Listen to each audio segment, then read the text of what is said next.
Sans plus tarder, si vous m'autorisez, je vais commencer la formalité un peu pour qu'on puisse entamer l'entretien.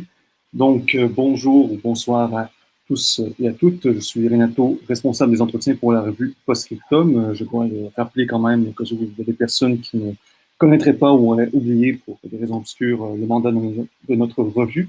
Nous sommes une revue de littérature comparée gérée par des étudiants et étudiantes au cycle supérieur en littérature comparée et également en littérature de langue française de l'Université de Montréal. Nous avons pour mandat de publier des comptes rendus, organiser un colloque et aussi publier des numéros à caractère scientifique et faire également quelques entretiens portant sur la recherche étudiante ou également sur la recherche création. Je tiens à insister particulièrement sur ce dernier terme puisque cette année, le Postscriptum a décidé d'officialiser un tournant de s'ouvrir à la recherche-création. Il y avait déjà quelques textes, si on fouille attentivement, dans différents numéros qui s'ouvraient ou esquissaient, disons, un peu ce tournant, mais on a simplement officialisé la chose.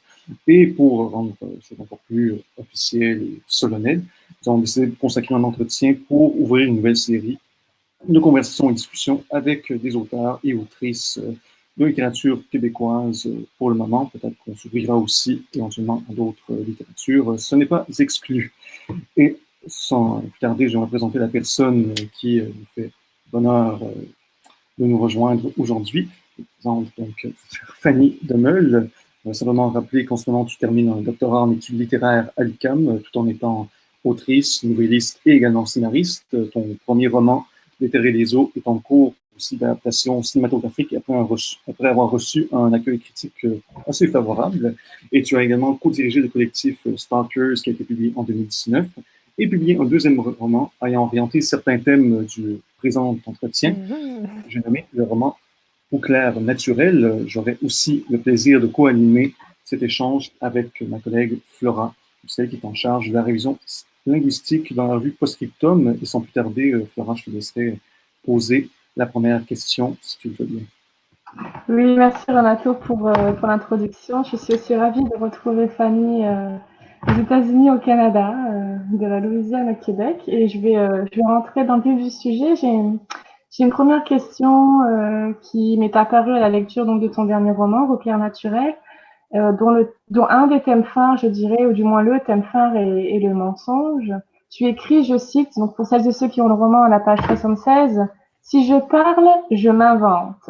Et donc, pour faire écho au titre de cet entretien, qui, je le rappelle, est Mentir vrai, un entretien avec Fanny Demeule, j'aimerais que tu reviennes un peu sur la question de la vérité. Est-ce que on pourrait dire que ce mentir vrai cache la vraie vérité, c'est-à-dire une vérité subjective et personnelle, dont on ne peut se soustraire, puisque chacune se construit, quand bien même elle répondrait à des normes et injonctions. Quelle place, en fait, aussi a ce mentir vrai dans ton approche en recherche-création? C'est une fabuleuse question. Merci beaucoup, Flora. Puis je tenais à vous remercier, en fait, vous deux et vous qui écoutez, d'être ici présents ce soir. Ça me fait vraiment tout un honneur d'inaugurer ces sessions-là. Donc, oui, si je parle, je m'invente. Ben, j'ai un peu repris Doubrovski. Si je m'écris, je m'invente. Et je l'ai twisté à ma manière parce que dans le cas de mon roman, ben, on a une narratrice qui s'invente au fur et à mesure qu'elle parle. Donc, à chaque fois qu'elle se retrouve avec d'autres personnes, elle veut performer la rousseur qu'elle se sent incarner fondamentalement. Donc, elle, c'est à travers la parole que passe en premier abord son mensonge. Et éventuellement, elle va mettre ça par écrit, d'où l'écriture du roman, et on finit par le comprendre à la fin. Donc oui, en fait, je vais mettre en évidence à travers l'utilisation aussi du titre Mentir vrai que j'ai choisi pour l'entretien, une conception qu'avait mise Louis Aragon, dans une de ses nouvelles qui s'intitule justement Mentir vrai, qui serait justement que de passer par le mensonge permettrait de raconter sa vérité, étant donné que les faits vérifiables, les faits, ce qu'on pourrait dire scientifiques, ne correspondent pas nécessairement à la version du vécu de la personne qui va se relater. Donc, à travers le mentir vrai, qui est un peu comme sa poétique romanesque, l'objectif, c'est justement d'atteindre une vérité plus subjective, qui correspond plus à notre vécu des différentes situations qu'on a traversées que si, par exemple, on s'était vraiment simplement tenu aux faits vérifiables par d'autres personnes ou vraiment mesurables. Fait que c'est pour moi un moyen dans ma création depuis déterrer les eaux, en fait, depuis toujours, depuis que j'ai entrepris cette espèce de diptyque-là auto-fictionnel. C'est mon moyen pour moi de me raconter, mais en passant par l'intervention de la fiction qui me permet de me rapprocher de mon ressenti, de la manière dont j'ai perçu les choses, de la manière dont je les porte en moi, dont je les porte à travers mes souvenirs. Fait que c'est comme des outils de manipulation des faits, mais qui me permet vraiment de faire correspondre ce que je me suis raconté à ce que je suis en train d'écrire. Puis en fait, ce qui se passe avec le mentir vrai dans Clair naturel, c'est comme une double posture. Il y a moi en tant qu'autrice qui fait un mentir vrai à travers l'écriture de ce roman-là. Hein, faut quand même le dire. Il est clairement écrit là, sans ambiguïté, roman, sur la première de couverture de mon texte. Donc, ça le dit, là, ça le scream, c'est pas une autobiographie. On peut pas le prendre pour un récit de témoignage non plus. Donc, c'est un pacte fictionnel que je me donne pour raconter un événement que j'ai vécu, c'est-à-dire un mensonge foutument long sur ma couleur de cheveux. Et c'est à la fois aussi le mentir vrai de cette protagoniste qui, à travers son mensonge sur sa rousseur, donc elle va dire à tout le monde « je suis une rousse naturelle », c'est ce qu'elle va affirmer, particulièrement à son copain, hein, qui est un peu comme le destinataire principal de son mensonge. C'est un peu lui qui co-crée le récit de la rousseur de la protagoniste avec elle. Hein. Il y a comme deux personnes qui sont impliquées dans cette création-là. Il y a la personne qui performe cette rousseur-là, mais il y a aussi celui qui l'interprète et qui y prête foi. Donc, il y a deux mentir vrais. Il y a moi en tant qu'autrice, mais il y a celui que je mets en abîme, donc de ma narratrice, qui performe ce mentir vrai-là pour vivre en tant que rousse, en fait. C'est son existence de rousse que le mentir vrai lui permet d'atteindre.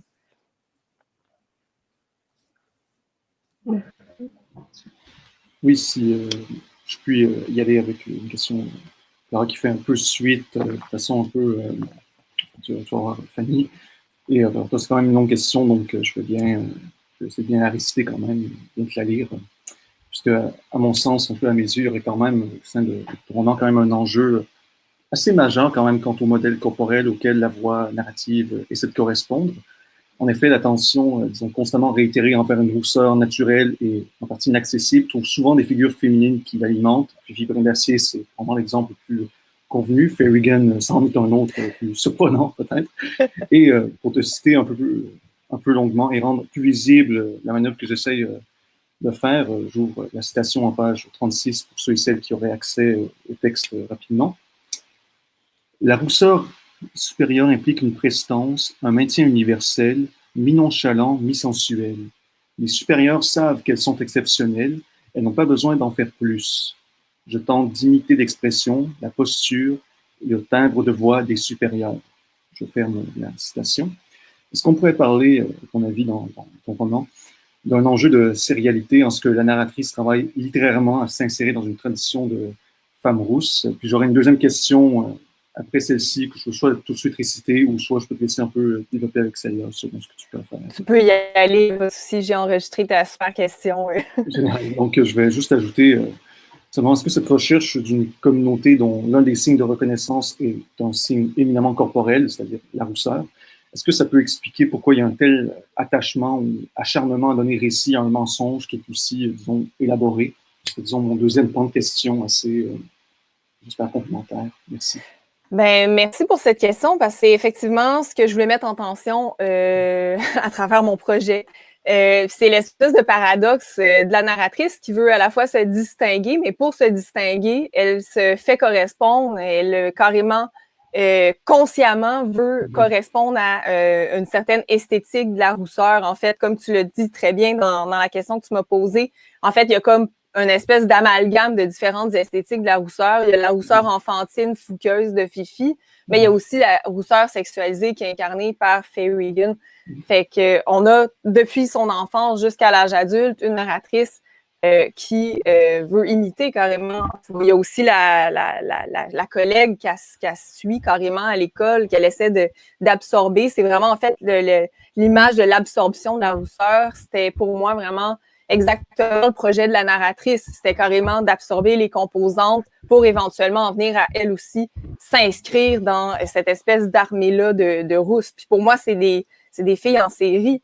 Puis, en même temps, ce qui me fascinait avec la rousseur, parce que j'ai fait quand même pas mal de recherches aussi sur la rousseur, l'imaginaire de la rousseur, à travers la littérature, l'histoire de l'art. Puis c'est ce qui est fascinant avec la rousseur, c'est à la fois, c'est la femme qui se distingue du lot, mais en même temps, c'est tout le temps la femme qu'on va finir par dire, ben, t'es comme une autre, tu sais, on va te comparer avec tellement d'actrices, tellement d'autres femmes rousses. Fait que c'est à la fois l'être exceptionnel, c'est la licorne, mais c'est toutes les rousses en même temps. C'est exactement cette tension-là que je voulais illustrer. Puis c'est aussi représentatif de l'état et la volonté de la protagoniste qui choisit en quelque sorte cette rousseur-là, plus ou moins consciemment, pour être élue. Puis elle emploie carrément ce mot-là quand même à plusieurs reprises dans le livre, pour être l'élue, être vraiment celle qui se démarque et qui va être choisie en raison de ce signe-là distinctif. Mais finalement, puis c'est un peu ça sa tragédie, c'est que elle va finir par être victime de cette élection-là qui repose que sur sa rousseur, parce qu'éventuellement, plus tard dans le roman, puis désolé si c'est des personnes qui l'ont pas lu, mais il va sûrement avoir beaucoup de divulgateurs qui vont sortir, et éventuellement, ça va être sa plus grande déception parce que elle va constater que son chum l'a seulement sélectionné pour cette rousseur-là, donc cette rousseur sérielle, et va même avoir des cauchemars sur le fait que, dans le fond, il s'en fout complètement, puis il pourrait carrément pogner le cul d'une autre femme rousse à la place du sien.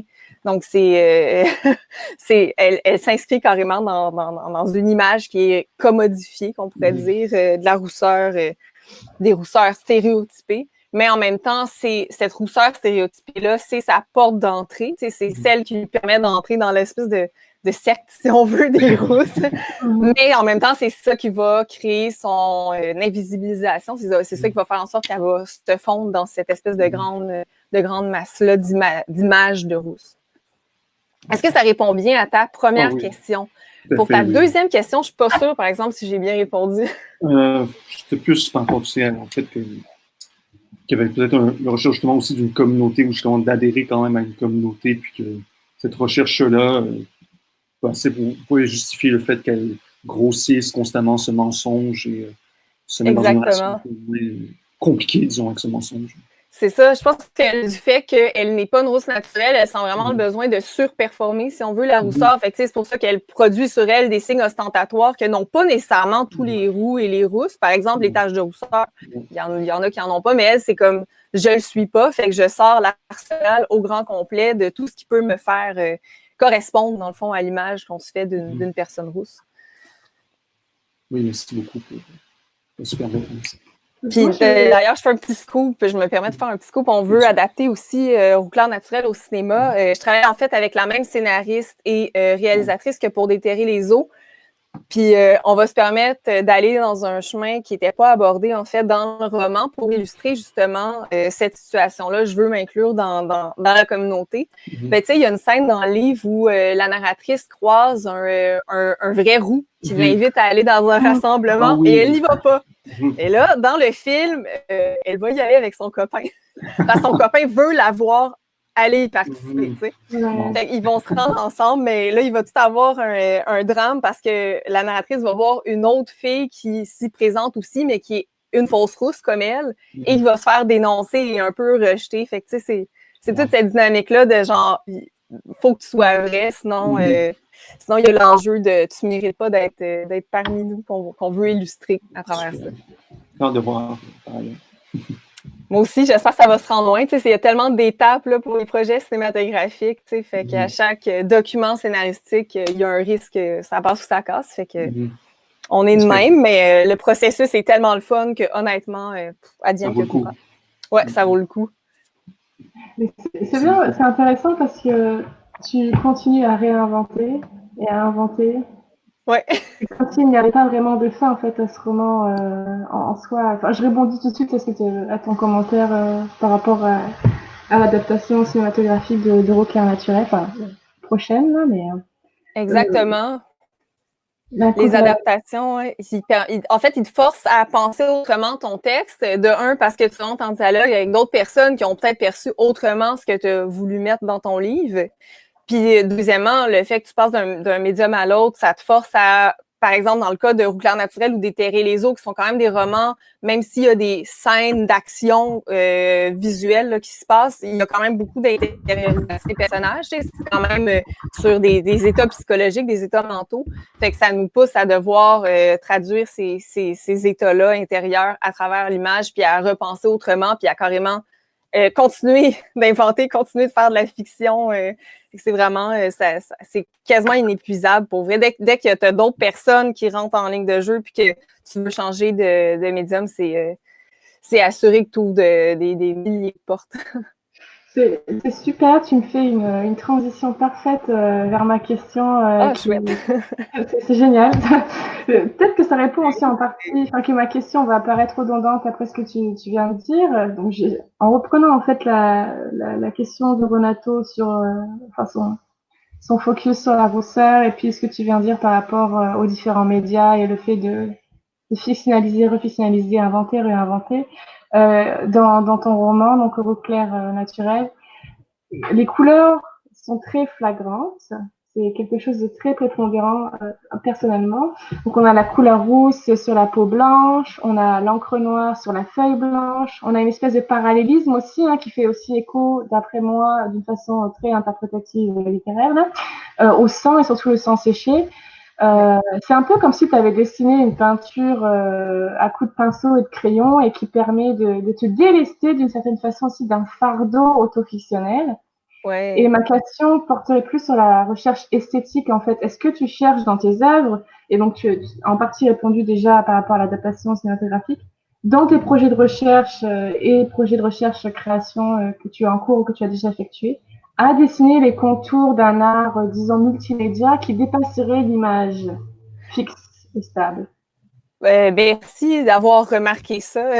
Je suis vraiment ravie, en fait, d'entendre que ça passe, tu sais, que ça s'est rendu jusqu'à toi, parce qu'effectivement, j'accorde beaucoup d'importance aux couleurs, à tout ce qui est visuel. En fait, quand j'écris, je visualise les scènes en premier lieu. Donc, c'est quasiment comme si je m'apprêtais, en fait, à faire une écriture scénaristique. Je vois vraiment ce qui se passe.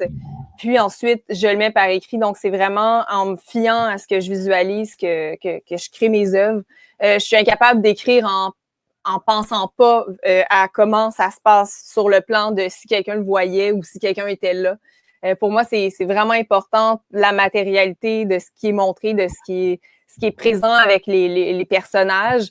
Puis pour moi aussi, ça permet de faire entrer en fait mes lecteurs et lectrices dans mon œuvre, parce que en mettant tous ces signes-là, je veux vraiment amener la personne à voir par elle-même. Tu sais, au lieu de dicter comment voir ou une manière particulière de voir, j'aime mieux placer comme ça une palette de couleurs, placer certains éléments, si on veut, de décor.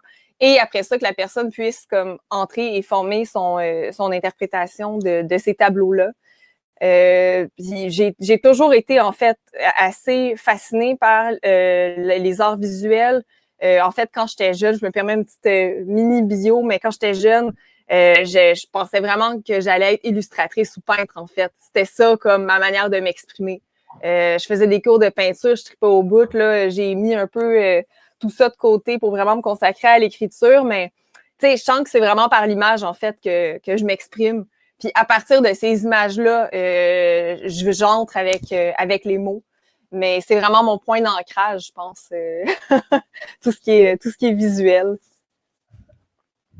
Et j'avais pas le choix aussi de tramer au-delà, tu sais, de la rousseur, la palette de couleurs. On dirait que le sujet même appelait à ça. On dirait que j'avais pas le choix aussi de passer par tout ça. C'était vraiment pour rentrer en cohérence avec ma thématique. Il fallait que je montre pas juste la chevelure rousse de la narratrice et celle des autres rousses, mais aussi tout le reste.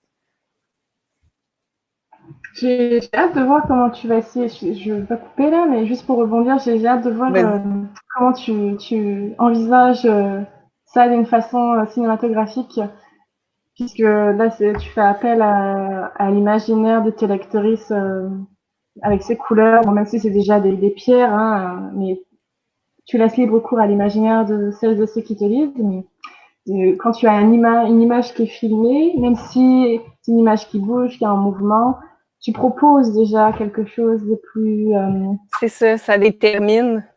Voilà, des plus déterminants. Donc, je me demande à quoi ça va ressembler. Bon, après, je veux pas non plus que tu dévoiles tout ton projet, hein, mais ça pourrait être intéressant. Il est encore embryonnaire, fait qu'il y a encore beaucoup de questions que Eve étant ma collègue sur le projet, la scénariste et réalisatrice, on a beaucoup d'avenues encore qu'on n'a pas investiguées, des questions auxquelles on n'a pas répondu, mais on sait qu'il va y avoir vraiment une cinématographie assez développée sur le plan de, par exemple, toutes les scènes d'intérieur. En fait, on s'est dit qu'un des défis qu'on se donnait, c'est de tourner le plus de scènes possible à l'intérieur pour ce livre-là, parce qu'il y a tellement de focus qui est mis sur le rapport aux maisons, aux pièces, aux meubles, à l'inanimé, en fait, aux objets. C'est un peu représentatif du destin de la protagoniste qui se rigidifie. Hein. Il y avait comme l'espèce d'image de la maison toute poupée après le déménagement avec son copain. Hein. Le moment où elle s'enlise, carrément, elle sent ses jambes là, se fondre au plancher. T'sais, elle devient de plus en plus une image, en fait. C'est comme l'espèce d'aplatissement de son être à du pur visuel. Fait que le rapport à la maison, la construction aussi, l'idée de la construction était vraiment importante pour moi. On veut essayer de traduire ça à travers le film. Donc, d'avoir vraiment des espaces asphyxiants, tu sais, le bout où il y a les lattes à cajou, là, des stars, les meubles de cuisine qui sont de la même couleur. Fait qu'on voulait vraiment montrer l'espèce d'enfermement de la protagoniste à travers tout ça, à travers l'image. Fait qu'on sait qu'on va avoir énormément de fun sur ce plan-là en particulier. Il y a l'histoire aussi qu'on veut rendre, mais il y a aussi tout l'aspect visuel sur lequel on va énormément jouer aussi. Merci. Mais merci à toi. Si je peux juste ajouter un petit truc sur cet aspect, disons, visuel, c'est vraiment une question c'est un rapprochement qui m'était venu assez bizarrement par ailleurs. Est-ce que ça peut sembler out of the blue, mais il y avait une scène dans le roman lorsque je pense qu'elle est en train de se reteinturer les cheveux ou un truc comme ça, puis qu'elle semble comme voir ses arrachés comme ça. Puis je sais pas pourquoi ça m'a vraiment évoqué, mais ça prend aucun rapport, mais ça m'a vraiment rappelé une scène dans un film de Pierre Perrault sur ces films sur l'Abitibi, parce qu'à un moment, il y a un paysan qui est vraiment une des personnes les plus désespérantes du cinéma québécois, qu'on voit en train comme d'arracher de la terre, il est complètement seul, il est plus ou moins sourd, il y a une espèce de violence là-dedans, je ne sais pas pourquoi ça m'a évoqué cette espèce de souvenir, puisque il y avait quand même une écriture assez, disons, visuelle qui invitait à imaginer une certaine représentation cinématographique. Puis, ouais, je sais pas pourquoi ça m'a complètement évoqué ce pauvre type qui me hante encore des fois. Donc, mais il va falloir que j'aille voir ça. Honnêtement, j'en avais aucunement connaissance. Je t'enverrai la référence après. Il apparaît pendant quelques instants, mais moi, c'est un personnage qui m'a beaucoup, il me hante encore. Je pourrais un jour écrire un livre en hommage à ce pauvre monsieur. Oh mon Dieu, wow! Non, mais pour vrai, ça m'émeut tellement. J'ai comme envie d'aller essayer de trouver là, sur Internet, sur l'ONF ou whatsoever. Oui, c'est ça, exact. Je t'enverrai la référence précise, mais c'est vraiment... Ah ouais, ce type, je peux le revoir avec sa petite faux, il est complètement seul, puis c'est un espèce de champ qui est hostile aussi, il y a plein de cailloux, puis on lui fait une entrevue, puis on comprend que le pauvre gars, il est seul devant son champ. Je sais pas pourquoi, il y a eu un espèce de rapprochement de son geste à lui, qui se bat avec une espèce de terre hostile, de façon complètement vaine, et l'espèce de geste de la narratrice, en train comme de se toucher les cheveux. Je sais pas pourquoi, il y a eu une espèce de synesthésie cinématographique que j'ai pu faire... approprié ou non, d'ailleurs. Mais je te comprends tellement. Puis, veux-tu, je te dis quelque chose de vraiment fréquent. On pensait rajouter une scène après le moment ou vers la fin, après que la narratrice elle déménageait avec son chum, où elle arrache sans relâche les mauvaises herbes, puis elle n'en vient jamais à bout. C'est un peu une métaphore de elle qui se bat constamment contre ses racines. D'ailleurs, les miennes, ça fait très longtemps sont pas faites. Mais c'est ça, elle arrête pas de les arracher, puis elle continue quand même si c'est les racines des plantes continuent de grossir. Hein. Vous savez sans doute qu'on arrache les mauvaises herbes, Un moment donné, ça devient comme un tronc quasiment. Puis c'est la même chose pour elle. À chaque fois qu'elle arrache, ben, non seulement ça continue, mais ça grossit, tu sais, comme son mensonge qui en finit plus d'enfler. Puis dans le film, en fait, on veut faire une scène où, vraiment plus tard, là, vraiment, tu sais, comme une pénultième scène où la narratrice, en fait, arracherait des racines qui ne sont pas en fait des racines, mais carrément les propres cheveux de sa tête brune. Fait qu'elle arracherait carrément la tête, son ancienne tête du sol, qui est comme son ancienne aile qu'elle déterre de la boîte, là, carrément. Puis ça signe en fait la fin où elle trouve résolution, puis se dit comme OK, je pense que je vais mettre ça par écrit. Tu sais. Fait que c'est l'espèce de face-à-face-là. C'est l'image en fait du face-à-face avec l'ancienne soi qui a été carrément mis en dessous de la tête, carrément caché, dissimulé, qu'on veut mettre en évidence. Fait que je trouve ça quand même fou que tu me cites cette scène-là de Pierre Perrault qui est quand même dans le même univers extérieur avec des racines. Oui, puis c'est drôle que tu parles du mot comme racine aussi, parce qu'en fait, ça me permet à mon tour également de faire comme une transition aussi vers la prochaine question que j'avais aussi préparée, qui plus par rapport à un enjeu un peu comme de l'origine, mais j'ai encore plus hâte de voir éventuellement le film ou de lire peut-être un jour le scénario à tout le moins, puisque je trouve que c'est des images très, très, très fortes que tu évoques en ce moment qui vont certainement continuer à monter après l'entretien. Et si tu me permets de passer un peu plus à mon ton officiel, un peu chantière. Vas-y. Donc, je trouve quand même aussi que dans ton écriture, puis de laisser sous-entendre déjà auparavant, qu'il y a une manière quand même assez forte et non dépourvue quand même de ludisme, de se saisir aussi justement d'un fantasme originaire ou d'un fantasme d'une racine. Puis le voyage en Écosse et la mise à jour qui s'ensuit par rapport à l'histoire de la grand-mère indique bel et bien, pour traduire le titre d'un livre que j'aime beaucoup, qu'il n'y a aucune archive qui peut nous restaurer. Il n'y a pas de lieu d'origine, ou du moins ce lieu n'est souvent pas celui auquel on était en droit de s'attendre.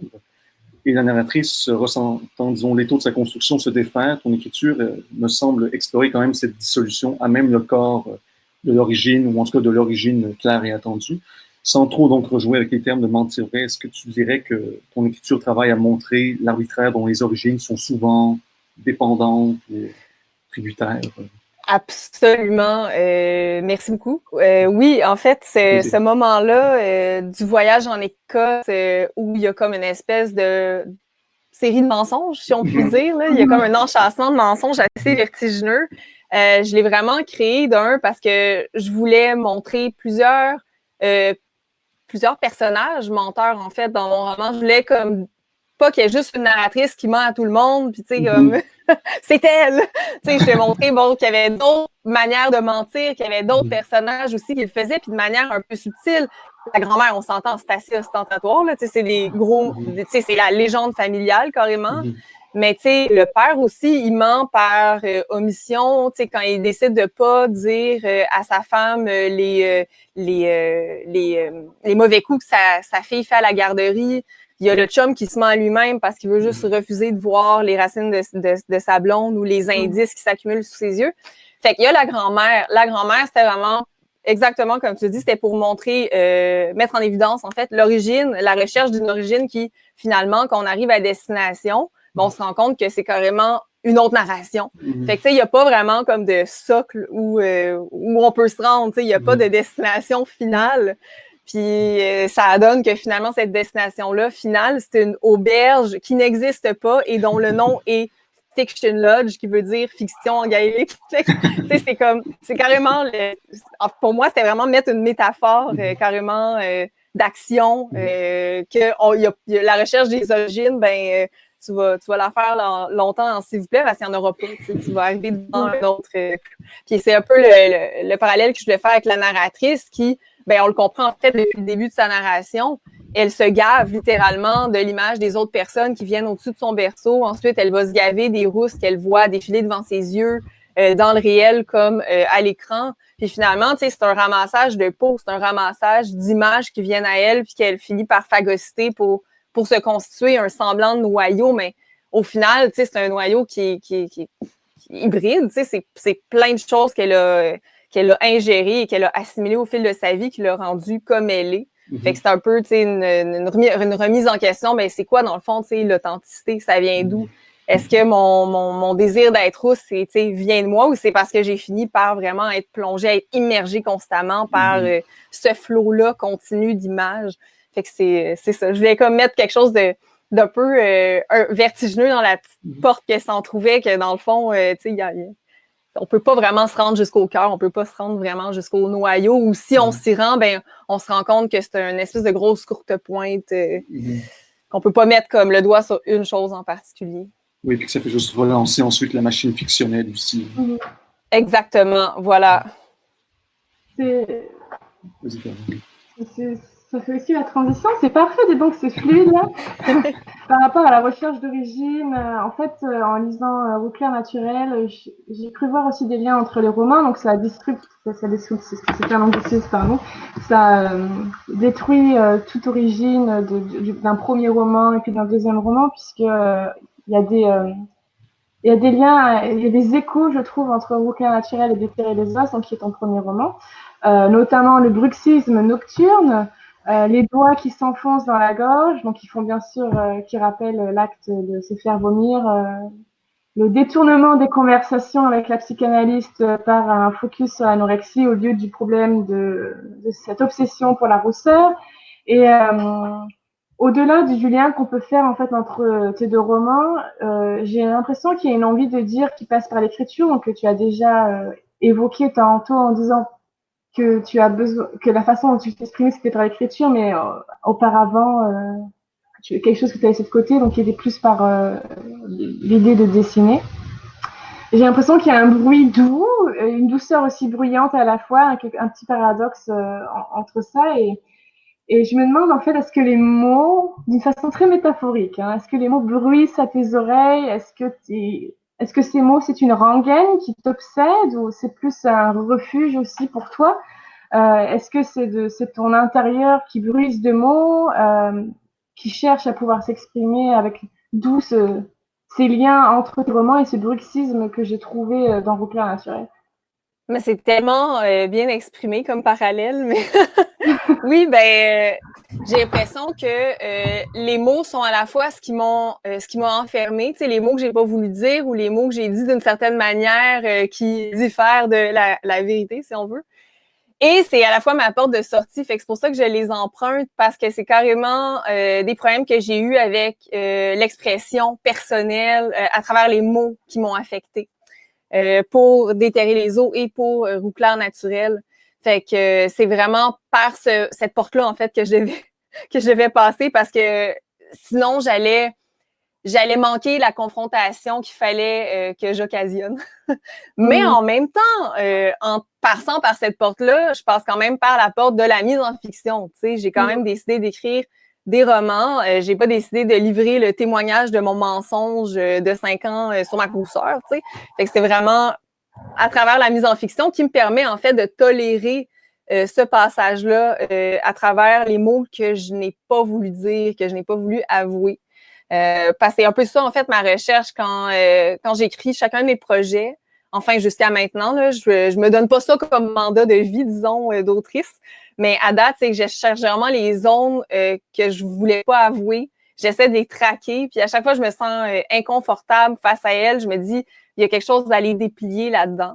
Fait que c'est vraiment comme ça que je fonctionne. À chaque fois que j'arrive pour écrire une scène, par exemple, je vais reprendre la scène qui me met même mal à l'aise. Puis je vais me dire, il y a vraiment quelque chose à aller questionner là-dedans. Fait que c'est pas un processus qui est très agréable, qui est très réconfortant. C'est vraiment, je plonge du côté de mes ombres. Puis justement, des fois, des choses que j'avais carrément voulu oublier ou mettre de côté, mais par la mise en fiction, qui est à la fois ma solution, mais qui est encore une autre porte de sortie, une autre histoire, n'est-ce pas? Ben, ça me permet d'aller confronter ces choses-là de manière quand même assez satisfaisante. Tu sais, je peux vous le dire, je me sens mieux face à ces situations-là aujourd'hui, même si tout n'est pas réglé, évidemment. Je me sens mieux maintenant que j'ai fait quelque chose avec elle, que j'ai sorti ces mots-là, que quand c'était tout en moi. C'est vraiment des projets, en fait, qui m'étaient nécessaires pour ma survie. Vraiment, fallait que je fasse quelque chose avec absolument, sinon j'aurais eu de la difficulté vraiment, particulièrement avec le mensonge de Rouclair Naturel. Ça aurait été difficile à cohabiter avec, disons. Fait que ouais, non, c'était absolument nécessaire. Tu sais, juste pour vous dire, j'ai consulté en psychologie et ça a fonctionné, contrairement à ma narratrice, donc temps naturel. J'ai fini par avouer au bout de 4 séances mon problème de mensonge sur ma couleur de cheveux. Et elle m'a demandé, Fanny, ça serait quoi, tu sais, ton pire cauchemar ever? Là. J'ai dit que ça soit écrit quelque part que j'ai menti sur ma couleur de cheveux. Fait que mon problème pour combattre ça, c'était de faire un livre qui parle de ça, tu sais. Puis en même temps, je peux pas cacher que c'était comme une espèce d'histoire tellement saugrenue, je pouvais pas ne pas faire de la fiction avec ça. Je pouvais pas ne pas faire quelque chose que ça ait été un roman ou un film. Fallait que j'utilise ces matériaux-là pour les mettre à profit. C'était vraiment un peu comme reprendre ce que j'avais vécu, mais de manière agentive, tu sais, au lieu que ça soit juste quelque chose qui me soit arrivé puis que je cohabite de manière plus ou moins malaisante avec, ben là, c'est carrément un peu honorer ce passé-là trouble pour en faire une œuvre. Je peux pas dire que c'est une grande réconciliation, là, tu sais, ça reste quand même encore quelque chose qui fait un bruissement, pour reprendre ton image. C'est quand même quelque chose qui bruisse dans ma vie, ne serait-ce que parce que je cohabite, je vis en fait, mon conjoint et le personnage, si on veut, du conjoint dans le roman. Fait que c'est juste ça, c'est quand même un constant rappel de ce qui s'est passé. Fait que ça va jamais vraiment me quitter. Je pourrais pas dire, bon, j'ai mis ça dans un livre, puis là, genre, tu sais, c'est ailleurs. C'est juste comme une autre manière d'être en colocation avec cet événement-là de ma vie, si on veut.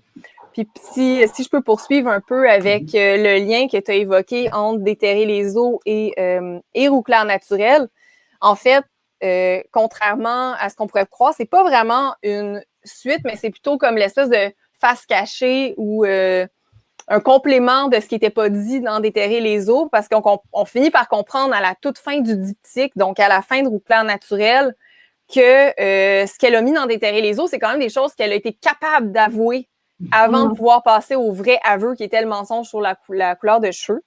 C'est exactement ce qui se passe dans ses rencontres avec la psychanalyste. Elle arrive, tout ce qu'elle est capable de sortir, c'est ses problèmes d'image corporelle, ses problèmes de troubles alimentaires. Fait qu'elle sort cette carte-là parce que c'est celle qu'elle est plus prompte à avouer, celle avec laquelle elle est la plus en paix. Puis c'était exactement comment j'ai attaqué ces deux projets-là romanesques. C'est en passant par Déterrer les eaux, parce que j'avais quand même quelque chose à dire là-dessus, mais en sachant pertinemment que ça allait être moins douloureux, que j'avais besoin de faire mes armes pour vraiment me bâtir une espèce de courage pour attaquer de front Roux clair naturel. Ben, je dis de front, tu sais, on s'entend. Comme ça reste un roman, c'est pas complètement de front, mais pour pouvoir supporter faire Roux clair naturel, fallait que je fasse un Déterrer les eaux avant, parce que c'est plus facile de parler de troubles alimentaires que de ça. Merci. Et si je peux, avec une question qui va quand même dans le sens de qu'est-ce que déjà tu sembles esquisser. Puis j'avertis, la question va peut-être sonner très générale, mais j'espère que ce sera précis quand je vais y arriver, mais bon, je vais juste énoncer. Donc, j'aimerais encore évidemment relancer sur cette part littéraire de construction, puisqu'elle convoque quand même certains des pouvoirs attribués classiquement à la littérature. Tu écris en début de roman, c'est en page 21 pour ceux et celles qui peuvent suivre directement. Je commence la citation. « J'éprouve la jouissance d'être sans nom. Je peux flotter en toute liberté, ballotté par les images du flux de visages défilant au-dessus de mon berceau. De chaque personne s'aventurant sous mon regard, je phagocyte une gestuelle, une posture, une intonation. Sans nom, je peux me pétrir un noyau de chair composite. » Je termine, fin de citation. Est-ce que, grosse question, est-ce que l'art littéraire pourrait s'apparenter à l'exercice lucide de la force souvent violente des mots, car même rendu avec un nom ou un surnom, la narratrice continue tout de même à se pétrir un noyau de chair, pour reprendre ce que tu écris? Je pense que oui, vraiment. Puis j'avais pas vraiment jamais pensé à ce moment-là du récit comme tel, mais je pense que c'est un peu ça qui se passe. Puis, tu sais, le moment où elle se fait nommer, c'est un moment extrêmement violent, tu sais. Puis j'ai l'impression que après ça, de se recréer elle-même, tu sais, de manière vraiment comme consciente, c'est un peu comme une reprise de cours de ce nom-là qui l'a enfermée. Puis j'ai l'impression que c'est un peu ça qu'on cherche. En tout cas, moi, c'est ce que je recherche aussi quand je me prends au jeu de lire et de rentrer dans ces autres vies-là. C'est carrément de pouvoir dissoudre un peu ce que je crois être mon enveloppe psychique et physique pour aller ailleurs. C'est carrément ça. Je pense que dans ce passage-là que tu as cité, la protagoniste clairement exprime un plaisir qui est lié à cet exercice-là. Tu sais, c'est pas juste quelque chose qu'elle fait comme ça de manière impassible. Tu sais, elle jouit carrément de ce flottement-là, le fait de pouvoir être libre de sa personne, puis de pouvoir être toutes les personnes qui viennent faire un halo au-dessus de son berceau d'enfant. Pour continuer sur cette idée de flottement, et tu parlais juste là que quand tu rentrais dans un roman, dans une fiction, on va dire, pour employer un terme plus général, que tu as l'impression parfois tu rentres et tu laisses ton enveloppe physique et psychique se dissoudre au fur et à mesure de la lecture. Et pour essayer de faire un pont en fait avec tout ce qui s'est dit là, je pense qu'on peut voir dans Roue claire naturelle comme une dilution au sens propre du terme. Et donc là, spoiler alert pour ceux qui n'ont pas lu le roman. Donc à la fin du roman, je trouve que cette dilution est extrêmement parlante. Donc on a les yeux ouverts, la couleur rouge sur les doigts de ta narratrice et ce noir final sur une page blanche d'ailleurs. Est-ce qu'au final, c'est vrai, est-ce que j'avais jamais fait le lien? Ben oui, c'est vraiment ça, c'est un noir écrit sur moi, sur la dernière page, c'est vraiment juste le début, puis tu as ce noir très intense, donc la façon dont tu l'écris, puis le reste de la page qui est blanche. Puis ça, c'est vraiment l'idée de dissolution, puisqu'elle peint ses doigts qui sont complètement imbibés de ce rouge, puisqu'elle est en train de refaire sa peinture. Et donc, est-ce qu'au final, on peut dire ou tu penses que l'écrire mortalise plus qu'il immortalise le dire? Est-ce que ce mentir vrai qui est teinté de rouge, de noir, de blanc, de sang même, ne serait-il pas fossilisé, moins dans l'idée d'une solidification qu'une fissure, tel un trou béant que l'encre avec un E, ne peut pas remplir? Enfin, c'est peut-être pas le but du roman, là, mais c'est l'idée un peu que j'ai eu l'idée qu'il y a une mortalité qui contredit un peu l'image d'immortalité de l'écrire sur le papier qui reste à vie. C'est vraiment intéressant comme perspective, ouais, mais je pense qu'il y a quelque chose qui reste ouvert, si on veut, puis à cause de ça, qui continue de survivre au-delà. Je pense que d'un côté, on a je pense que notre rapport à l'image et aux mots est assez différent. Même si on écrit, par exemple, comme je m'essaie à le faire à travers mes romans de manière imagée, il y a quand même à travers les mots, je pense, une relation qu'on a qui est différente, qui finit par, là, je vais continuer sur la métaphore des couleurs, qui finit par déteindre en nous. Je pense qu'à cause de ça, il y a une espèce de hantise qui se forme, qui fait en sorte que ça continue. Puis je me permets de faire un parallèle entre la fin de Déterrer les eaux, qui était volontairement une fin ouverte. C'est la narratrice qui rentre en contact avec son propre reflet dans le métro, reflet qu'elle constate être extrêmement amaigri et fatigué. Et la fin de Roue claire naturelle qui, à l'inverse, il y a comme plus de reflets possibles. En fait, il n'y a plus rien qui est possible, c'est l'aveuglement volontaire, comme si il pouvait, le rapport à soi, en fait, se rompait carrément à ce moment-là. C'est comme s'il n'y avait pas de suite possible. Puis, c'est pourquoi je l'ai posé aussi de cette manière-là dans Roue claire naturelle, c'était parce que pour moi, c'est clos, en fait. Il n'y a pas comme puis ça va peut-être répondre à des questions que des personnes se posent en ce moment. Il n'y aura pas de suite à ça. Tu sais, ça finit vraiment avec ce black-là. Tu sais, moi, je le voyais vraiment comme un black cinématographique. Tu sais, en fin de film, il n'y a plus rien sur la bobine. Tu sais, ça sort carrément. Fait que c'est vraiment une fin que je voulais assez fermée, tu sais. Alors, c'est sûr qu'on peut se dire, bon, elle va peut-être se rendre à l'hôpital, puis finalement, ils vont être capables de récupérer ses yeux, puis ça va continuer d'une manière ou d'une autre parce que les mensonges n'ont pas de fin. Mais je voulais faire cette fin-là vraiment en rupture le plus possible, avec carrément le noir, le néant. pour aussi laisser aux personnes qui ont lu sur une espèce de spéculation de qu'est-ce que ça représente, tu sais, comment on peut interpréter cet aveuglement-là. Fait qu'en quelque sorte, c'est aussi une fin ouverte, un peu à la manière de Déterrer les eaux, où on ne sait pas c'est quoi le rapport de la protagoniste avec son propre reflet. Mais dans Claire aussi, on peut spéculer sur les raisons qui la poussent à porter ce geste-là de s'aveugler après avoir livré par écrit et envoyé son récit à son copain, au principal intéressé. Fait que c'est ça. C'est pour laisser aussi ouvrir les portes d'interprétation. Pas tant que les suites possibles d'aventures que pourrait vivre cette narratrice-là, mais plutôt pour porter au regard de la personne qui lit, mais c'est quoi ça? Qu'est-ce que ça représente comme aveuglement avec les produits capillaires en plus? C'est vraiment... Merci. Est-ce que Flora, tu veux qu'on continue, qu'on ouvre la conversation? Est-ce que c'est... J'ai un truc qui m'arrive, enfin, si tu me le permets, j'ai quelque chose qui m'est un peu... Alors, c'est peut-être complètement hors contexte, là, mais par rapport à tes réponses et aussi à l'ensemble des questions, notamment les questions de Renato, tu parles beaucoup de performance, et Renato a parlé de sérialité. Ça m'a fait penser à... Tu vois où je veux en venir, bien sûr. Donc, la performance, ça m'a fait moins penser à Austin, plutôt à Bachelin, et puis la sérialité à Iris Young, qui parle de sérialité, qui propose un féminisme sériel pour que la femme, entre guillemets, là, se réinvente. Donc, est-ce que... Alors, c'était pas du tout le... C'est vraiment juste une question là qui va un peu loin, là, mais y a-t-il un projet...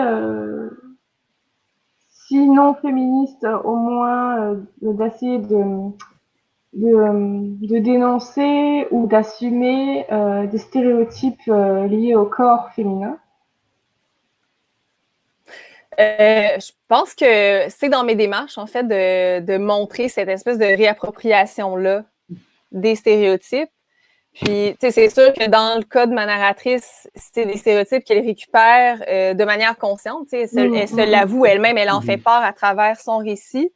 Mais en même temps, il y a toujours le ratage qui est lié avec ces reprises-là. Tu sais, puis c'est ça, en fait, l'enjeu, c'est que c'est comme l'inatteignable, en fait, de ces performances-là, de ces stéréotypes-là qui reculent sans cesse. C'est peu importe les efforts qu'elle va mettre, c'est carrément, ça reste toujours de l'ordre de la tentative de, parce que dans le fond, ce qu'elle vise, c'est carrément une image qui est absolument irréalisable. C'est le fait d'être non seulement une rousse crédible, mais d'être une rousse naturelle. Elle ne se contente pas d'être une personne qui a l'air rousse. Elle veut vraiment être la rousse naturelle. Fait que c'est pour ça que c'est sa porte d'entrée qui est le stéréotype pour performer cette rousseur-là naturelle. Ben finalement, échoue constamment parce que c'est carrément quelque chose qui ne pourra jamais advenir, sauf à travers le récit qu'elle en fait et sauf à travers les personnes qui vont porter foi à cette rousseur-là le temps de la performance. Fait que je pense que c'est peut-être pour ça aussi que j'emploie autant le terme performance, c'est que en fait, je voulais vraiment mettre en évidence à travers Au clair naturel le fait que se mentir vrai-là, c'est de l'ordre d'une performance puisqu'il y a une personne carrément qui va émettre en tant que tel le récit. Mais en même temps, il y a des gens qui sont là pour la recevoir. Tu sais, c'est carrément un spectacle qui donne une représentation de soi. Donc, ça joue à deux. Tu sais, c'est pas juste elle qui est rousse puis qui est contente de l'être tout seule chez elle. C'est parce qu'il y a des gens qui viennent assister à ce spectacle-là et qui confirment que sa performance est véridique. Fait que c'est pour ça, dans le fond, qu'elle tripe autant d'être avec un gars qui porte vraiment sa focale sur sa couleur de cheveux, c'est qu'elle devient vraie, dans le fond, à travers cette relation-là. Elle atteint une vérité, un degré de vérité carrément qui la rend euphorique, jusqu'à temps qu'elle se rend compte des ratages qui sont justement liés à cette performance-là et de l'épuisement qui est lié, et du fait que plus cette performance se poursuit, à un moment donné, c'est en fait l'horreur qui n'a pas de fin. Je ne sais plus qui disait ça, mais l'horreur, c'est dans le fond, c'est la chose qui n'a pas de fin. Ben, c'est quand elle se rend compte qu'il n'y a pas de sortie de scène puis qu'il n'y a pas de coulisses, tu sais, il y a les moments où carrément elle va pleurer chez ses parents parce qu'elle n'a plus d'endroit une fois qu'elle déménage avec son chum pour vivre sa vulnérabilité puis ses émotions. Fait qu'elle elle se pousse chez ses parents pour pouvoir être, tu sais, vraiment cohabiter avec tout ça puis se décharger si on veut. Mais c'est les seules coulisses possibles. Puis une fois que les parents décident de vendre la maison qui se fait démolir, ben elle se ramasse carrément juste à être sur le stage avec le follow spot direct sur elle. Fait que là, c'est OK, continue ta performance jusqu'à, ben, c'est ça, qu'elle décide d'y mettre un terme en faisant une sortie de scène qui la met encore en scène, justement. Oui, effectivement. C'est ça, je sais pas si ça répond bien à ta question sur la performance, mais c'est sûr que je voulais aussi mettre en fait, porter au regard plutôt. Tu sais, j'ai pas prétention de répondre à des questions à travers ce que j'écris. En fait, ma volonté, c'est plutôt d'en ouvrir le plus possible dans les esprits des personnes qui me lisent. Et je suis toujours ravie de voir comment on reçoit mes livres. Vraiment, j'apporte beaucoup d'importance aux interprétations qu'on en fait. Puis, je me souviens, à un moment donné, j'étais allée parler de Roux clair naturel dans un groupe de lecture composé que de femmes. Et une des femmes, sa remarque, c'était pas vraiment une question, c'était vraiment, mais, tu sais, j'ai aimé ton livre, mais je suis tellement tannée de voir des représentations comme ça, des femmes. Tu sais, j'aurais aimé ça que ton roman soit féministe, là, puis qu'on voit une femme émancipée, là, qui s'assume comme elle est. Mais j'étais comme, mais je pense qu'à un moment donné, tu sais, oui, il faut avoir ces modèles-là de femmes qui s'assument comme elles sont, puis qui sont bien avec leur image, mais puis encore là, il y aurait matière à discussion parce que encore là, on est en train de condamner le fait qu'une fille qui s'efforce de faire correspondre son apparence à son vécu intérieur, reléguer ça à une superficialité qui est vaine et qui est condamnable. Pour moi, c'est pas exactement ça. Tu sais, c'est pas parce que c'est lié à l'apparence que c'est mal. Tu sais.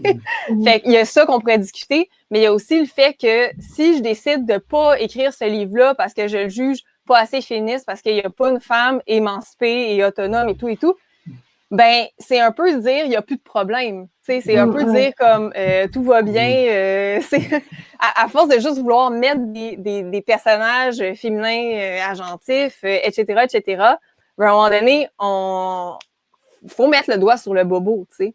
Faut mettre le doigt sur le bobo, puis tu sais, déterrer les eaux. À un moment donné, j'avais lu quelque chose qui m'avait fait un peu de la peine parce que j'avais lu une fausse lettre, en fait, qu'une lectrice a écrite s'adressant à moi en empruntant la voix d'une fille de 10 ans qui lisait mon livre puis qui voyait là matière à devenir anorexique, tu sais, un genre de how-to, avoir des troubles alimentaires.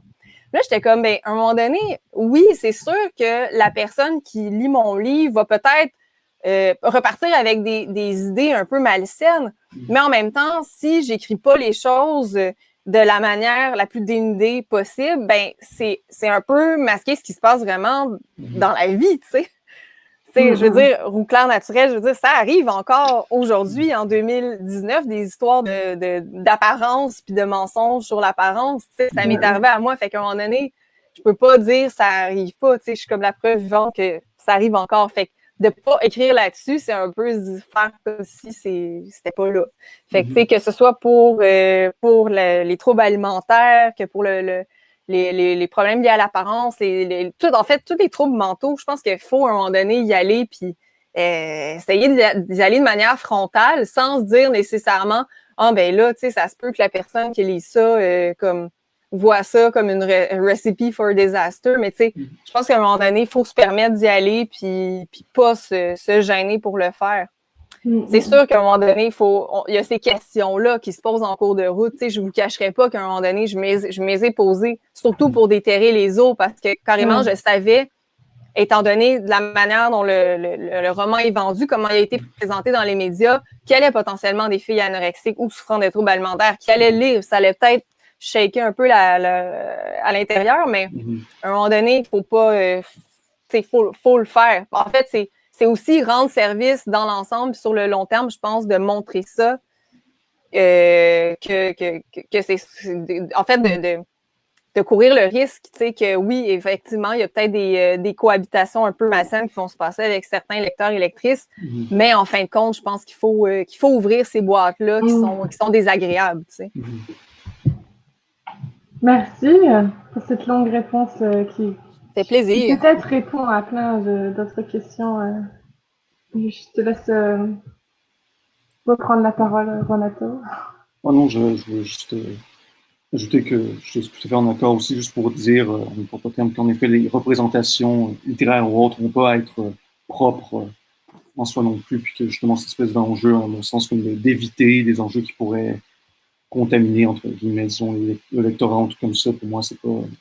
Puis l'autre danger, c'est de les aborder, mais tu sais, de les aborder de manière un peu magnifiée, mais tu sais, c'est aussi problématique parce qu'après ça, je prends pour exemple les troubles alimentaires, ça porte à croire qu'il y a comme une manière, tu sais, de vivre ça. Mais tu sais, au contraire, il faut montrer les choses qui font mal, il faut montrer qu'il y a des gens qui vivent les troubles alimentaires puis leurs paroles ne vont pas être reçues par leur entourage, par le système de santé, parce que ça arrive, tu sais.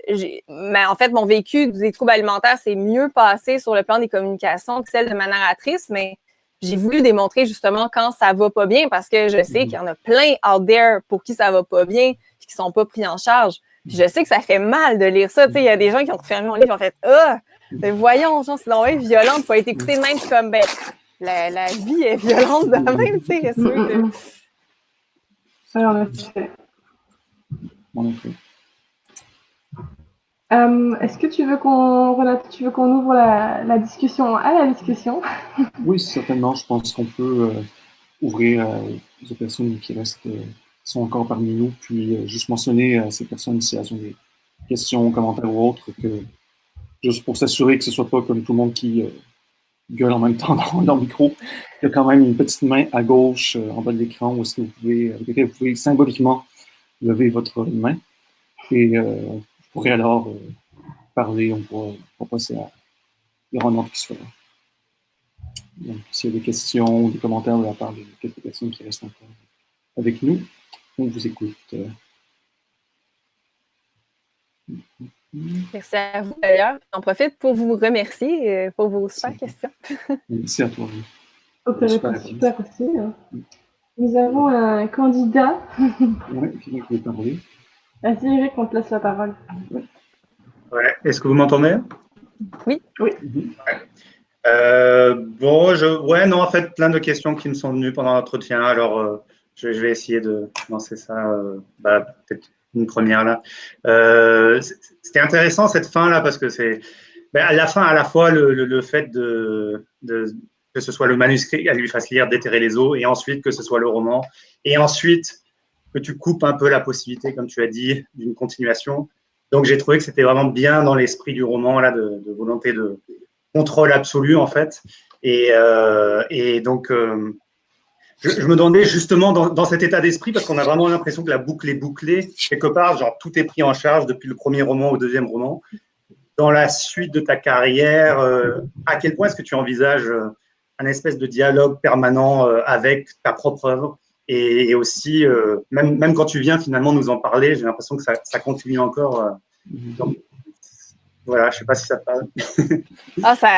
Ça continue toujours, puis ça va échapper à mon contrôle aussi. Tu sais, je pense que ça continue en fait de se retrouver dans les nouvelles que j'écris, puis des fois même de manière métaphorique, même si je me plonge des fois dans le fantastique, dans l'horreur, le prochain roman, une dystopie. Après ça, je veux dire, même si je veux aller ailleurs, je reviens quand même dans ces obsessions-là. C'est sûr que j'en parle autrement en fait. Ça continue. Je peux pas vraiment y échapper. Puis, tu sais, je suis pas quelqu'un qui va décider d'écrire sur quelque chose. En fait, j'écris sur quelque chose parce que j'ai ça qui m'habite. Fait que je suis ces filons-là parce que je sais que j'ai la matière à creuser, j'ai quelque chose à dire, j'ai envie d'y aller. Fait que je peux pas m'empêcher de faire ça. Je peux pas m'empêcher de continuer à aller dans ces zones-là. C'est vraiment carrément comme ça que ça se passe. Même si des fois, il y a beaucoup d'échos qui se font puis qui vont sans doute continuer de se faire, ben je me dis, il faut que je les accepte. C'est vraiment... puis, tu sais, Annie Ernaux qui a continué de parler aussi de son événement. Tu sais, c'est des choses qui restent en nous puis qui continuent de nous habiter. Puis à un moment donné, si ça reste là, je pense qu'il faut le suivre puis il faut continuer avec. Okay. Fait que si ça peut répondre aussi à ta question, non, j'ai pas intention de continuer là-dessus, mais sur ce diptyque-là, mais je ferme pas complètement la porte. Peut-être qu'à un moment donné, il y a cette narratrice-là qui va revenir, je sais pas moi, dans 15 ans, 20 ans, puis ça va continuer d'une manière ou d'une autre, mais pour moi, en ce moment, rien n'existe après ça. Fait que je m'en vais dans autre chose. Là. Les prochains projets que je fais sont ailleurs, sont avec d'autres personnages. C'est sûr qu'on retrouve une tonne de thématiques puis de choses qui reviennent. Le mensonge est encore là. Mais c'est ça, c'est plus cette protagoniste-là et ce copain-là puis la même dynamique que j'ai mis en place. Mais je ferme pas la porte. Je veux pas décider là, que c'est fini. OK. Et puis juste peut-être une dernière petite question là sur parce que c'était intéressant comment tu décrivais ta méthode de travail où tu visualises les choses et ensuite donc de manière très cinématographique. Puis de toute évidence ça fonctionne parce que tu es en train d'enchaîner avec des projets là-dessus. Mais juste ouais peut-être une question un peu cliché là, sur tout ce qui est influence, tout ça et puis dialogue toi avec les autres formes culturelles actuelles ou le passé. Est-ce que tu aurais quelque chose à dire là sur ta méthode de travail ou tes influences ouais, je sais pas. C'est une belle question. Je dirais que c'est assez diversifié comme approche. Bon, c'est sûr que ça part toujours de choses que j'ai vécues, mais après ça, une de mes manières aussi de trouver mon aise et mon fun pour faire ça, parce que c'est toujours des trucs très confrontants au début, c'est de faire de la recherche, c'est d'aller vraiment, de me laisser porter, d'aller lire des livres, de juste naviguer à l'infini sur Internet, de lire des articles. Fait que j'essaie toujours, tu sais, de décentrer, de juste, bon, qu'est-ce que j'ai vécu, puis d'essayer de broder autour de ça, mais vraiment d'aller voir autant des trucs d'histoire de l'art, d'aller lire des articles scientifiques. J'essaie en fait de me laisser porter vers des découvertes inattendues qui vont peut-être comme enrichir mon roman d'une autre manière. C'est tout le temps des beaux moments, ces recherches-là, parce que c'est là que je trouve une espèce de distance nécessaire pour pouvoir faire un projet intéressant puis qui n'est pas trop non plus affecté par moi, qui est vraiment très, très triggered, disons, par le traitement de ces événements-là. Fait que c'est ça. Ça me permet vraiment de considérer cette matière-là un peu comme le reste de ce que je consomme. Et de plus en plus, ça devient de la fiction, ça devient un matériau que je peux manipuler à ma guise. Puis, comme je te dis, je fais énormément de recherches scientifiques, si on veut, mais j'écoute beaucoup de films, j'aime beaucoup le cinéma aussi. Scénarisation me vient de là, vient de mon amour des films. J'ai étudié en scénarisation aussi. Je l'enseigne aussi comme chargée de cours à l'UQAM. Fait que, tu sais, je suis vraiment, en fait, dans des univers de films, souvent, quand j'écris. J'oserais dire, des fois, à certains moments, plus que dans les univers littéraires. En fait, dans les univers littéraires, je vous dirais que je puise beaucoup du guts d'écrire mes projets. Catherine Cusset, je ne sais pas si vous la connaissez, elle a écrit, entre autres, Confession d'une radine, qui m'a été vraiment une espèce de poussée dans le dos pour me lancer dans Rouclair naturel, parce qu'en fait, Catherine Cusset, dans Confession d'une radine, comme le titre l'indique, elle se confesse sur sa radinerie, si un tel mot existe. Donc, elle visite tous ces moments vraiment pas glorieux où sa radinerie l'a menée dans des situations de malaise sociaux. Fait que c'est vraiment du pur bonheur à lire en passant. Catherine Cusset, je vous la conseille vraiment fortement. Sinon, tu sais, Claire Legendre qui prend souvent aussi sa matière personnelle pour écrire, pour créer. J'en ai plein d'autres, Annie Ernaux, Christine Angot. Il y a beaucoup, beaucoup, en fait, de femmes qui sont dans l'autofiction et ses périphéries qui me sont énormément inspirantes, en fait, pour vraiment l'audace et aussi leur manière d'écrire sur leur vécu personnel. Mais pour tout ce qui est, tu sais, ambiance, image, scénographie, si on veut, il y a quand même beaucoup de cinéastes que j'écoute, en fait, parfois même en boucle quand je suis sur des projets pour essayer de m'imprégner, en fait, de leurs ambiances. vous avez peut-être remarqué dans Clair Naturel, surtout un peu dans Déterrer les eaux, mais il y a quand même de l'inquiétante étrangeté. Puis il y a une espèce d'effet de rêve. Tu sais, des fois, on ne sait pas trop si on est dans la tête de la protagoniste, dans ses cauchemars, ses rêves, ou si on est dans le réel, il n'y a pas de transition qui sont indiquées entre ces moments-là. Jim Jarmusch, le cinéaste Jim Jarmusch, je ne sais pas si vous le connaissez, c'est une immense source d'inspiration pour moi. Je trouve ces films tellement poétiques. En fait, j'essaie de channeler l'esprit de ces films carrément souvent quand j'écris.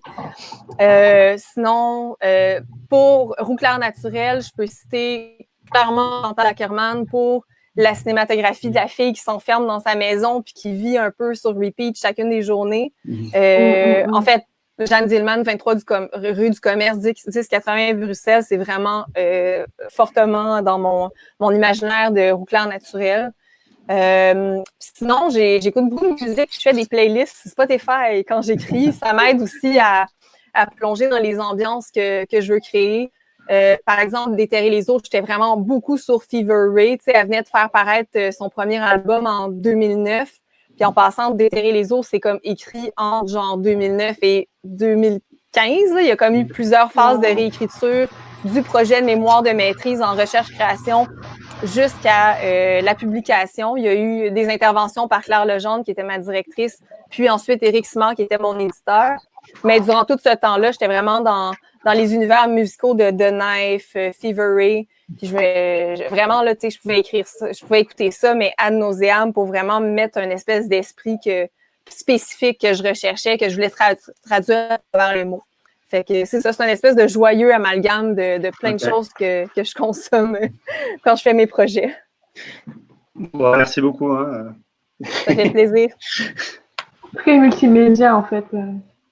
Ouais, quand même, je réalise de plus en plus, quand je pense à ma création, c'est comme, c'est un paquet de choses.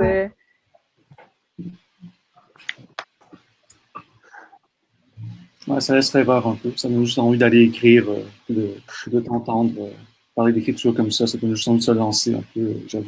Ah, je suis contente. Pour vrai, c'est une des choses que j'aime le plus entendre, que ça donne une petite poussée pour écrire. Je pense que c'est une des choses qui m'a le plus touchée. Ça m'est surtout arrivé, en fait, pour Déterrer les eaux, mais des gens qui m'ont dit qu'ils avaient trouvé le courage d'écrire aussi sur leur situation personnelle après avoir lu ça. Je me souviens d'une fille au Salon du livre de Québec, elle m'avait carrément dit, tu sais, j'ai grandi dans une secte, maintenant j'ai envie de prendre les mots pour en parler de manière auto-fictionnelle parce que je vois qu'il y a un espace de liberté qu'on peut investir à travers ça.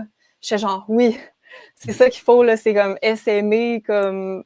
Puis je vois vraiment que il y a quelque chose de l'ordre de l'empowerment par rapport à l'autofiction. C'est beaucoup Marie-Pierre Lafontaine qui en parle dernièrement, tu sais, avec Chienne, qui est un récit, un roman d'autofiction, en fait, autour de la relation de violence et d'inceste qu'elle a eue avec sa famille, avec son père.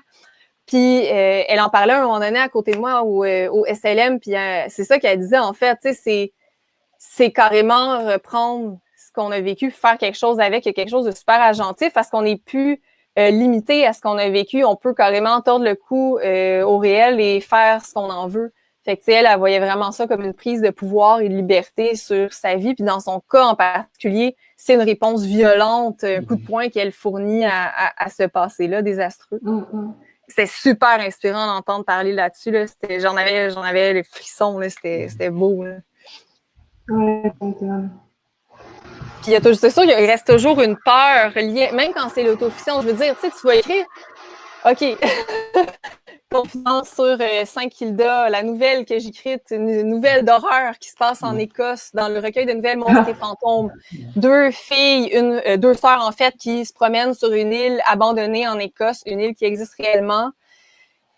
Et on était dans un récit d'horreur, il y a un monstre. Je veux dire, tous les codes sont là et Scream, genre, ce n'est pas de l'autobiographie.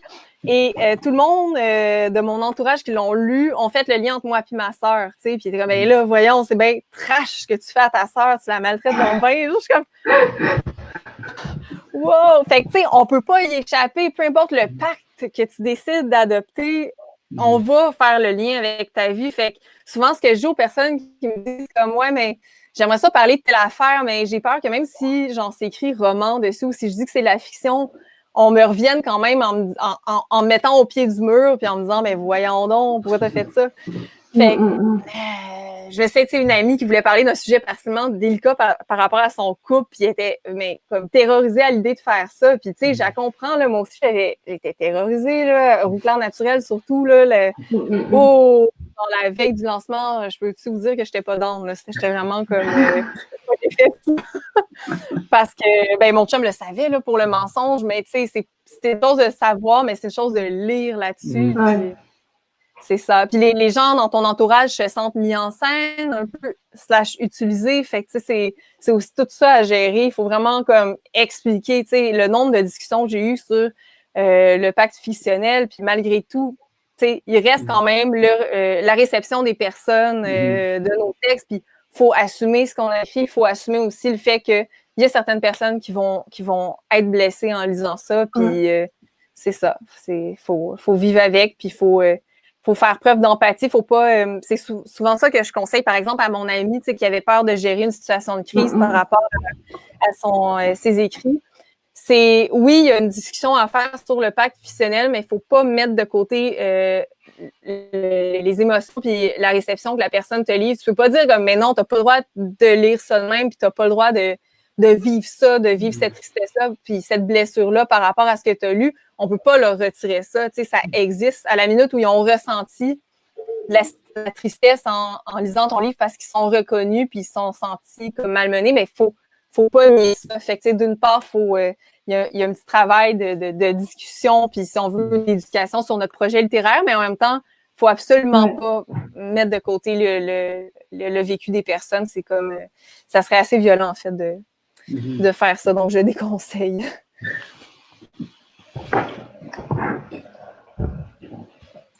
Est-ce que quelqu'un d'autre souhaiterait poser encore une question, ajouter un commentaire? On peut aussi continuer à tourner comme ça. J'aime bien.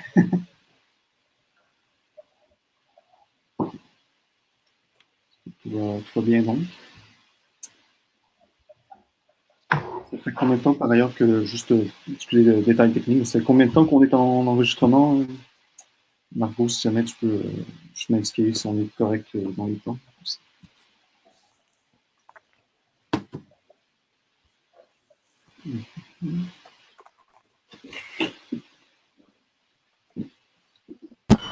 Est-ce que vous m'entendez? Oui. Oui. Ça va faire 1 heure et quelques environ. Voilà. Merci beaucoup. Donc, est-ce que quelqu'un a quelque chose à ajouter? Est-ce que quelqu'un veut essayer un mot de la fin? Florent, oui? Vas-y, non, vas-y. Tu veux juste? Vas-y. En fait, je vais juste dire que si jamais il y a des questions qui vous popent à l'esprit, tu sais, je suis toujours joignable sur Facebook. J'ai mon vrai nom sur Facebook. J'ai aussi mon adresse courriel qui est fanny.demeule@gmail.com. Fait que je suis vraiment facilement retraçable si vous avez des questions, vous avez juste même pas envie de me poser de questions et parler de création, là, ça me fait toujours plaisir. Super. On en prend bonne note. Je veux peut-être juste, avant ton point Florent, moi je vais juste ajouter un petit point, donc guillemets pas tant quoi que ce soit, mais dans votre information, quand j'avais 14 ans ou 15 ans, puis j'étais dans une ville plus ou moins intéressante qui s'appelle Sorel-Tracy. En plein été, j'avais aussi été roux pendant à peu près 2-3 semaines aussi, mais là, il n'y avait aucune possibilité de subterfuge littéraire ou autre. La naturalité était complètement expulsée, disons, de mon look, mais je me disais que j'avais déjà été brièvement essayer d'entrer dans le plan aussi. Comment t'as vécu ça? Décemment, ça allait. Je me souviens que c'était plus mes amis qui étaient très, très étonnés par mon look et Dieu merci, il n'y a pas de photos qui existent ou qui ont survécu. C'était genre la prochaine question. Peut-être que j'écris un texte sur ces photos qui ont disparu ou un truc comme ça, mais moi, je me souviens que c'est très étrange. Puis je me souviens pas de disons, la teinte, la tonalité de Rousseau, mais je me souviens que c'était quand même assez éclatant. OK, ouais. C'est ça l'affaire, hein? C'est des fois, à force de vouloir trop être dans le rouge, dans l'écarlate, dans le cuivré, ça a plus l'air naturel. Tu sais, comme moi, je me teins les cheveux, c'est du blond doré, mais ça sort un peu cuivré, fait que ça fait plus naturel.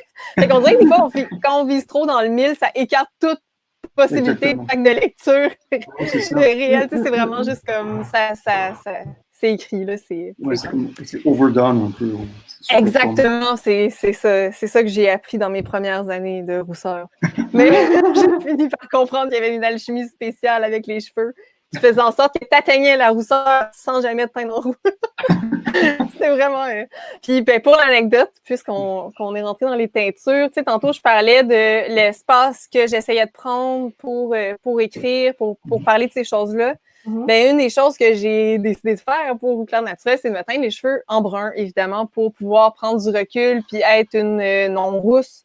Et en l'occurrence, une brune. Tu sais, j'ai vraiment sciemment choisi le brun parce que le blond encore, tu sais, fortement connoté et tout. Puis, tu sais, il y a vraiment quelque chose de c'est encodé aussi, l'imaginaire de la blonde. Fait que j'ai pris le brun qui est ma couleur naturelle, soit dit en passant. Et je l'ai été pendant un certain moment et j'ai pu constater que c'était vraiment différent, en fait. Il n'y avait rien à voir, au point où les gens ne me reconnaissaient pas. Fait que ça, en fait, non seulement ça m'a permis de prendre de la distance par rapport à ce que je suis en train d'écrire, mais ça m'a permis de constater certains phénomènes sociaux que je ne considérais plus, étant donné que je suis rousse depuis que j'ai 14 ans. Fait que, tu sais, il y a des choses qui se passent autour de moi dont j'ai plus conscience depuis très longtemps. Fait que ça m'a permis de les mettre à jour puis de comprendre vraiment comment ça marchait. Puis c'est ça. Finalement, je suis revenue à la rousseur parce que c'est ça, je me sens rousse. Mais ça m'a été vraiment utile de faire ce quelques mois-là. Ouais. Ce passage-là. Exactement. C'était dur au début, par exemple, mais ouais. C'est là en fait, ça m'a permis de réaliser aussi, comme, tu sais, toute la question identitaire, comment elle était fortement rattachée pour ma narratrice. Ça m'a permis de renforcer, en fait, ce côté-là, puis d'axer vraiment quasiment plus sur ça que juste sur ce qui se passait avec son copain, tu sais. Au niveau de l'intrigue, tu sais, c'est vraiment, tu sais, une fille qui se fait passer pour une rousse à son copain, mais tu sais, au niveau intérieur, ça m'a vraiment permis d'exposer, en fait, comment je vivais avec cette rousseur-là, puis comment aussi on peut vivre avec une couleur de cheveux en la coupant.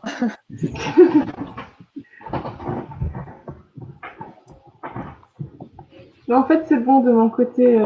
Ma question a été répondue. J'ai dû le sentir. OK. Est-ce qu'il y a d'autres commentaires ou questions de la part des gens qui sont connectés également? Ou pas?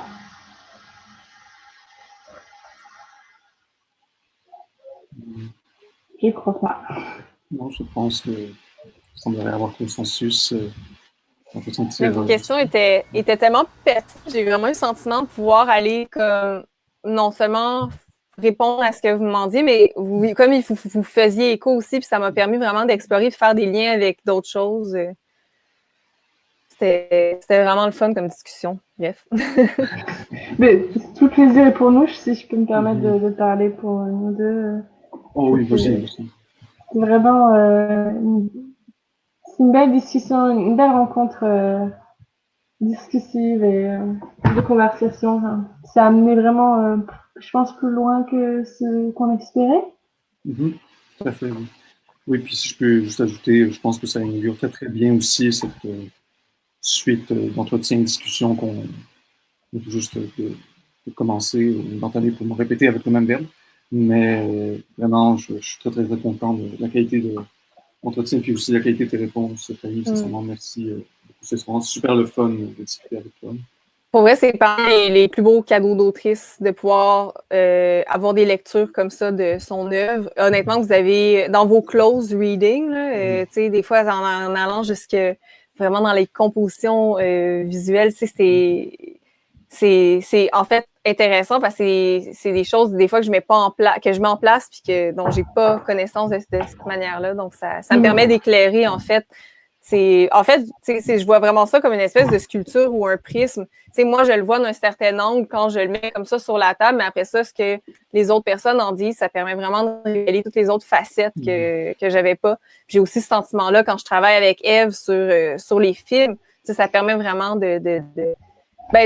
fait, de faire vivre l'œuvre. Puis selon moi, elle vivrait pas vraiment pleinement sa vie d'œuvre si c'était juste moi qui est en dialogue avec. C'est ce que les autres apportent aussi. j'essaie le plus possible, en fait, de donner aussi une certaine liberté aux personnes qui lisent dans mes textes pour ça, pour qu'il y ait le sentiment d'arriver aussi avec son propre bagage. C'est réussi, hein, pour le coup. On est allé dans des sphères à droite, à gauche. Je te laisserai le mot Tu parlais d'hospitalité des textes. Je pense que c'est ça que j'essaie de créer, c'est venir puis essayer de vous installer avec ce que vous avez. Puis, j'ai l'impression qu'en voyant juste comment les gens répondent différemment à ma narratrice, comment ils l'interprètent différemment, il y en a qui cultivent vraiment des sentiments d'animosité face à elle, il y en a d'autres qui ont envie de la prendre dans leurs bras. J'ai l'impression que ça veut dire qu'il y a le vécu des lecteurs, des lectrices qui parlent à travers ça. Puis pour moi, c'est bon signe, puis c'est ce que je vais toujours continuer de rechercher. Je te laisse prendre la parole, Renato. Si non, j'étais juste en train de songer, c'est tout. Je commençais à contempler. Je méditais sur ces mots que nous donner à nouveau, Fanny. Donc, je suis juste très, très content. Je pense que ça paraît via ce dispositif, mais je suis très content. Je pense que pour le coup, on ouvre bien les entretiens recherche-création, puisque cet entretien a été une création un peu en lien, une recherche dans les mots, dans les sphères. Je sais pas, il n'y a pas de personnes qui ont écrit dans le chat non plus récemment. Je pense que les personnes au Facebook.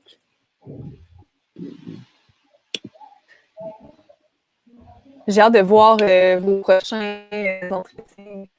Oui, on va commencer à préparer ça sous très très peu.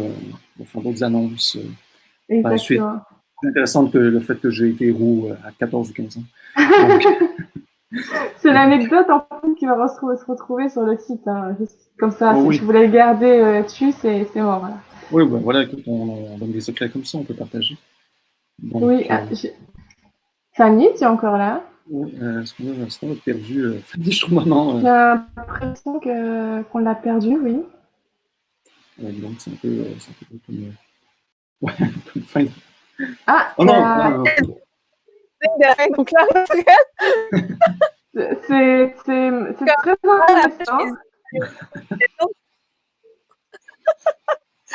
Ah, désolé. Oh, non, ça va. On commence à être habitué aux problèmes techniques un peu, donc absolument. Non, c'est ça. La grosse clôture. Oui, c'est ça. C'est sûr que là, ouais. Ah, bah, ça aurait été un départ fulgurant comme ça aurait été un hommage à la machine. On a un Internet, ben voilà, on part tous en gelant comme ça. Voilà.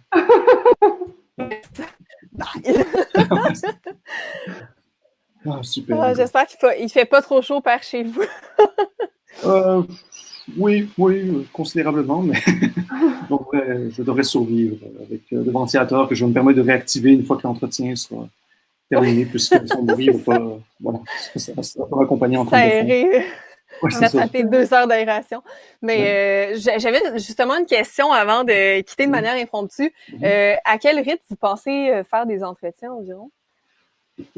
Si je puis me lancer en tant que responsable des entretiens, même si je ne veux pas avoir éternellement ce poste, je pense qu'on va essayer de viser peut-être, je sais pas, une fois par mois, ou sinon par 2 mois, c'est selon la cadence avec le retour au guillemets, à l'école aussi. Puis disons qu'il y a quelques détails un peu pratiques que je n'ai pas trop envie de mentionner dans un entretien, mais qui sont aussi un peu à clarifier pour juste assurer la faisabilité aussi des entretiens sur le long terme aussi, mais sur ces détails administratifs que je t'épargne. Merci, mais je pense idéalement avec l'équipe, quelque chose qui me commence une fois par mois, je pense que c'est quelque chose qui peut être tout à fait visé. Puis il y a aussi d'autres entretiens qui sont faits sur la recherche étudiante, principalement en littérature comparée, on essaye, puisque en littérature, l'application de la littérature, c'est très mystérieuse ou caverneuse ou autre. Mais bref, je ne vais pas commenter que c'est potin ou c'est les autres. Mais on essaye quand même de, disons, manifester ou de rendre un peu plus visible ces recherches un peu bizarres qui sont faites dans notre département, mais on est aussi ouvert à d'autres entretiens. Évidemment, en temps et lieu, je pense qu'on va inviter d'autres personnes aussi pour ça. Mais donc, pour revenir sur la principale, peut-être une fois par mois, c'est ce qui s'est visé, je pense. Sounds good. Tu verras souvent alors? Oh oui. Est-ce que tu as d'autres questions? C'est comme on renverse l'entretien. Ça y est. Voilà. Oui, c'est ça. C'est quoi la prochaine Non, question, j'ai là? tant mes remerciements. Oui. Oui. Merci à toi d'avoir accepté de te lancer et d'ouvrir ce volet d'entretien. Je voulais aussi remercier les personnes qui ont été présentes et qui le sont encore. Merci à Margot de t'avoir égréné pour trouver une solution technique, notre problème technique du début. Voilà. Merci à Renato d'avoir accepté que je co-anime cet entretien aussi. Merci à toi. Merci. Merci à Eric pour son intervention. Merci aux personnes qui sont merci. C'est comme le concept vertueux des remerciements. Là, c'est juste tout le monde se remercie. Mais c'est cool. Merci encore pour tout. Puis on se revoit très bientôt, j'espère, en présentiel ou via Zoom ou autre plateforme adorable comme celle-ci. Prenez soin de vous d'ici là. Toi aussi, Fanny. Merci. À bientôt. Oui. Bye bye. Bye bye. Bye.